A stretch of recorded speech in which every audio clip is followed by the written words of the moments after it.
Hello everyone, అందరికీ నమస్కారం అండి. Welcome to astro today. ఈరోజు క్విక్ టాపిక్ వచ్చేసి శనిగ్రహము మన లగ్నంలో ఉంటే ఎలాంటి ఫలితాలను ఇస్తుంది, ఎప్పుడు మంచి ఫలితాలను ఇస్తుంది, ఎప్పుడు ఆలస్యమైన ఫలితాలను ఇస్తుంది అనే దాని గురించి తెలుసుకుందాం. నేను ఇంతకుముందు కూడా ఒక వీడియో చేయడం జరిగింది. అంటే ఒక్కొక్క రాశిలో ఒక్కొక్క గ్రహం ఉన్నప్పుడు ఎలాంటి ఫలితాలను ఇస్తుంది, ఎక్కడ ఉచ్చ స్థితిని పొందుతారు, ఎక్కడ నీచ స్థితిని పొందుతారు అనే అనే విషయం చెప్పడం జరిగింది. అయితే శనిగ్రహము మీ యొక్క లగ్నంలో ఉన్నప్పుడు ఉత్తమ ఫలితాలనేటివి రావు. ఒకవేళ వచ్చినా గానీ చాలా డిలేడ్ ఫలితాలనేది వస్తాయి. అంటే మీరు లైఫ్‌లో చాలా కష్టపడాలి.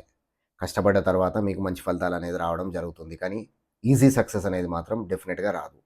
అయితే కొంతమందికి మాత్రము శనిగ్రహము లగ్నంలో ఉన్నా గానీ ఈజీ సక్సెస్ అనేది రావడం జరుగుతుంది. అది ఎప్పుడొస్తుంది అనే విషయం తెలుసుకుందాం ఇప్పుడు. మీ బర్త్ చార్ట్‌లో శనిగ్రహం వచ్చేసి మీ లగ్నంలో ఉంటే, మీరు మిగిలిన కేంద్ర హౌసెస్‌ని చెక్ చేసుకోండి.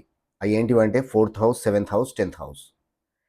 ఆ కేంద్రాలలో మీకు సూర్యగ్రహము గానీ, చంద్రగ్రహము గానీ, కుజగ్రహము గానీ లేనట్టయితే మీకు శనిగ్రహము మంచి ఫలితాలనే ఇస్తుంది.